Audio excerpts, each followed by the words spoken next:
In this episode, we climbed high up into a redwood tree, got camp set up. Let's see if we can safely spend the night here. And not only that, just look at our view.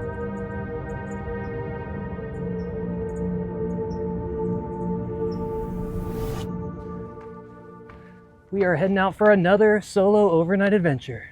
Today we're in Berkeley, California, just outside of UC Berkeley. Being on the West Coast, I just love redwood trees, and I've been trying to camp in one for a long time.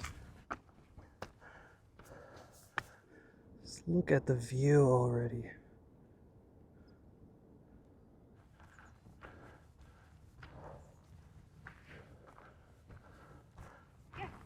And here we have them. Yeah, that did not take very long. Pretty quick hike, less than a mile. And that's good because it's really hot today. So I was just hiking a few days ago with my friends. We came up here. We just discovered this beautiful little cluster of redwood trees. These East Bay redwoods are actually one of the most isolated populations of coast redwood, growing much further inland than they typically do. Just knew I had to come back here. You know, when I was thinking about camping in a redwood tree, just assumed I'd be using a hammock or something, but I don't know if you can see that. We do not need to use a hammock today. If you've seen Alaskan Bush People, bear was my favorite. So in honor of bear, we're climbing barefoot.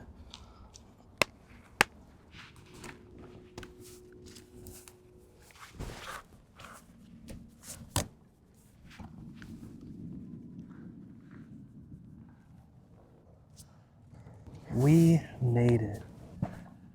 Got this whole lounge up here made of bungee cords.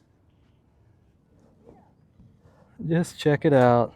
This thing is big enough to hang out, set up a sleeping pad, just whatever up here. Just wonder how long this thing's been here. Based on how the redwood's growing around this rope, it does look like it's been at least a few years.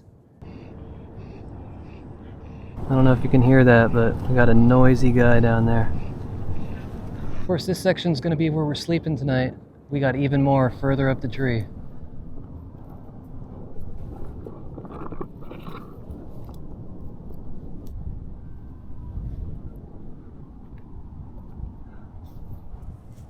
Check it out. Yep, not only do we have that beautiful sleeping area down there, we also got this wooden platform up here. It is nice and stable and flat. Not big enough for camping though, so just thinking this is gonna be our spot for having dinner and just hanging out. Just check out our view up here.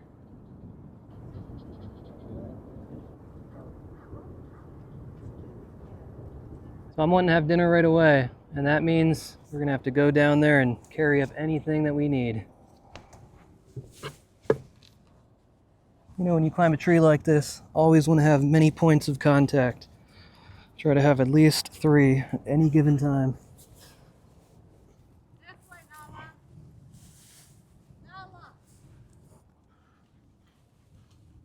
Got anything I'm not going to need for my dinner tied up on this carabiner.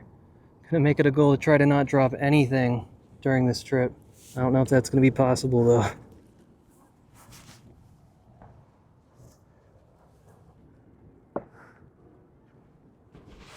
Got all my stuff, brought it up here to the eagle's nest.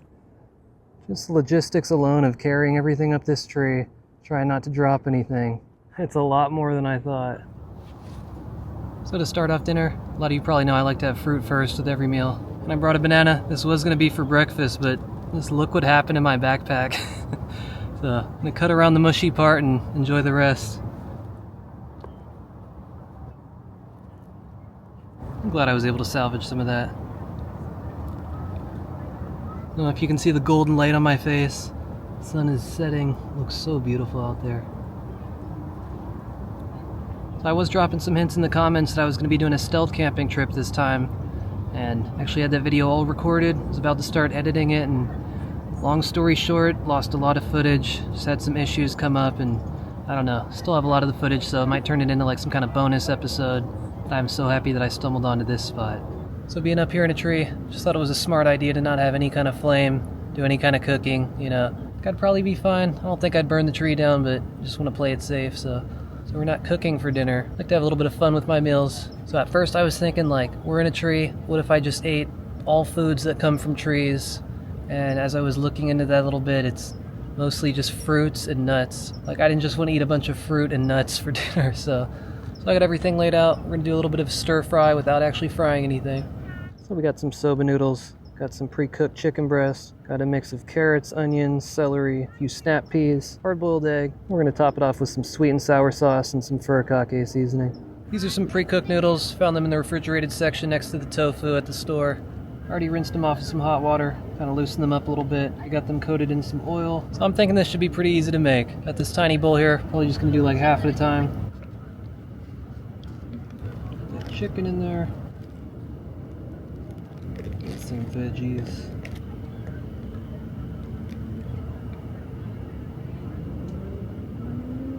Always fun when they make these little pouches that you're supposed to be able to tear and then you just end up needing scissors anyways.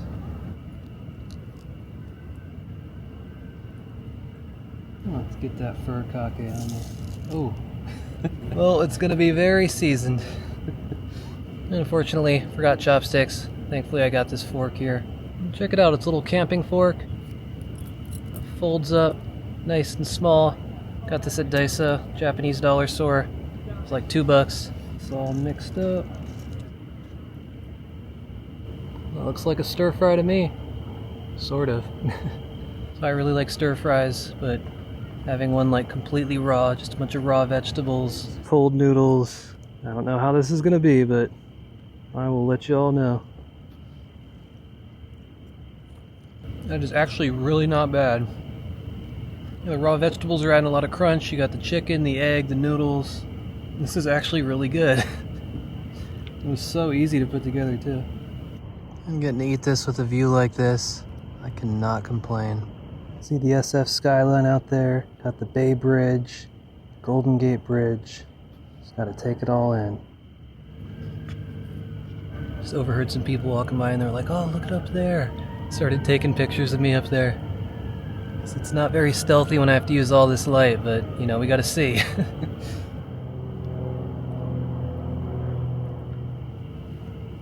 I was wondering if we're gonna have to deal with any sap on this tree. Looks like we got a little bit right there.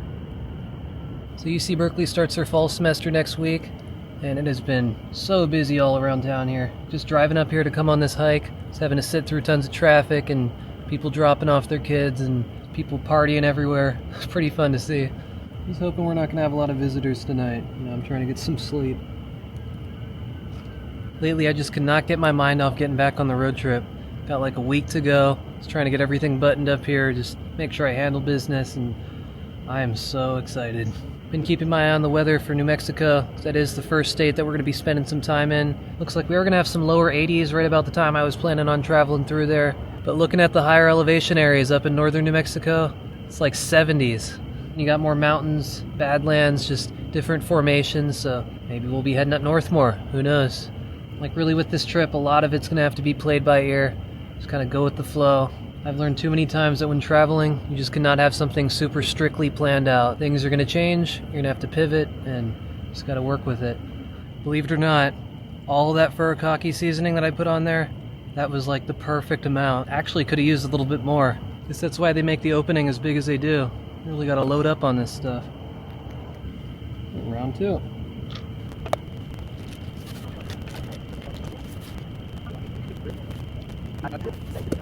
I'll just do exactly what I did last time.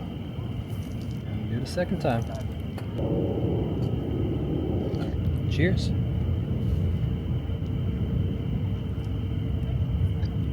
Well, the mic's not picking it up, but you can actually hear frat boys yelling all the way from up here. Probably at least a mile or two away, and you can still hear them. That's really funny. That really hit the spot. Still kind of surprised that a cold stir fry with raw vegetables could be that good. I'm getting everything packed back up. We can climb back down to our lower level. Headlamp on, so we can actually see where we're climbing. And we'll meet y'all back downstairs. And we have made it back down to our first floor, or second floor if you're in Europe. Definitely feeling a little bit more exposed down here. Probably only like 15 or 20 feet from the ground compared to the 50 up top there. I don't know why I'm just feeling extra excited to get camp set up here this time. Because it's like a whole new setup, just feels extra cozy here. I don't know, but I'm thinking there should be enough room. There's this big gap right here, but I think that's where my feet are gonna be, so not too worried.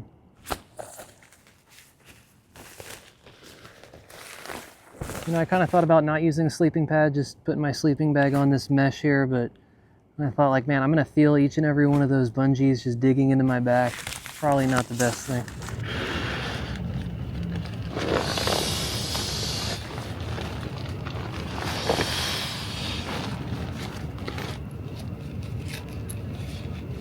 This actually fits pretty nicely on here.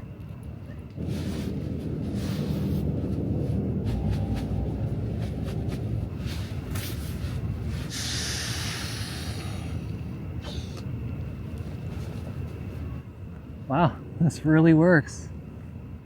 And just look at how cozy that looks.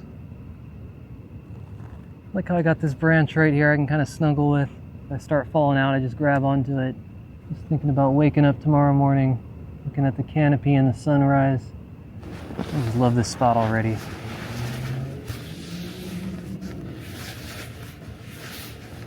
I'm gonna get to sleep here. It's about 10 o'clock and I'm trying to wake up at the sunrise. Hopefully it's a nice quiet night here.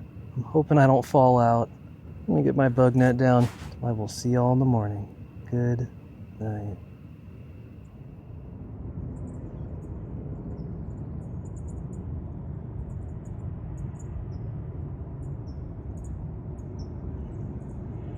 Well, good morning. It was a pretty interesting night here. And this is my view this morning. Didn't even get to 5 hours of sleep, but there are a couple of reasons for that. So at first when I got into bed, was it like 10 or 10:30? Within about 5 minutes, big group of college students came, hanging out right below the tree. At first they were pretty quiet, but after a while they just got to be so loud. On top of that, a couple of what I believe to be great horned owls came by and they were doing a lot of hooing and some of their other calls, which was really cool even though they were pretty loud. Eventually after midnight all the groups of people cleared out, so I was able to start to try and get a little bit of sleep, but the owls were just so loud, which was really cool. Like, I think that was worth sacrificing a little bit of sleep to just kind of be hanging out with the owls for a night. So being on the sleeping pad on this bungee setup, I don't know if you can tell that there's an angle. Like, we have an angle going down that way and tilting down to the side, so just having to hold still. But overall, for what this was, you know, camping in a tree, sleep rating probably gonna be like 5 out of 10. It was a decent night of sleep up here. Oh, and yes, if anyone noticed, did get a haircut about a week ago. Shout out to my barber Zach at 3 Weeks Barber Shop in Alameda. Been going to him for a minute now. Shout out Zach. Well, before I have breakfast, I'm gonna get all this put away. Feeling a little bit exposed now that direct sunlight's hitting my bright orange and yellow sleep system here. I already have a lot of early morning hikers and dog walkers, so don't want to attract too much attention. Oh, much better. I will meet y'all upstairs.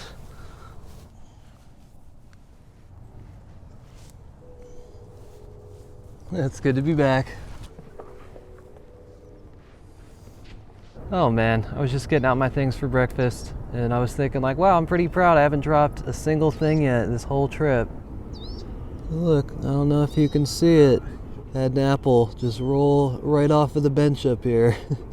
Better go down and grab it. Climbing down, I think I see some of the impact zones for the apple. Hope it's still good. Apple did not fall far from the tree. Or part of it.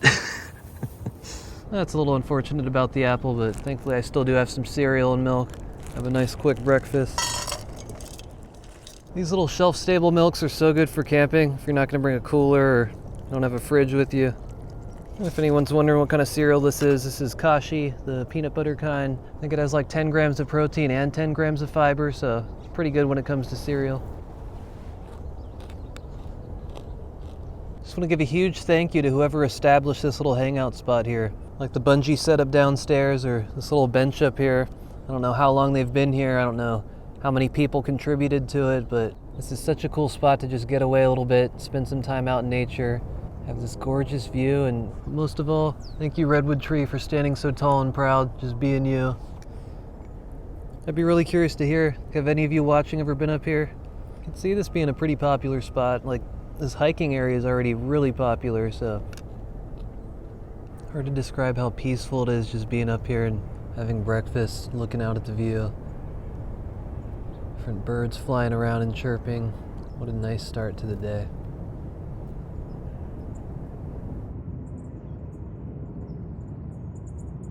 Just reflecting a little bit about how it's been in this redwood tree.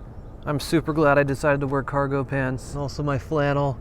Like, I've been using every single pocket that I have, like all my cargo pockets, shirt pockets, been hanging things from carabiners. It's been really important when trying to climb around a tree and not drop anything. Well, it was good. I got barely anything to pack up too.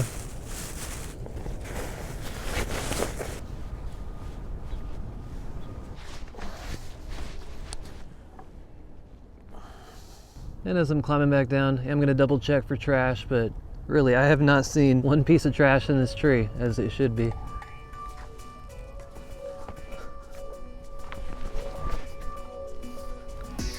Yep, no trash up there. Of course, I did pack out all my trash, not leaving anything behind. And with that, we're good to go. Well, that was a ton of fun. Thanks so much for coming along, and until the next one.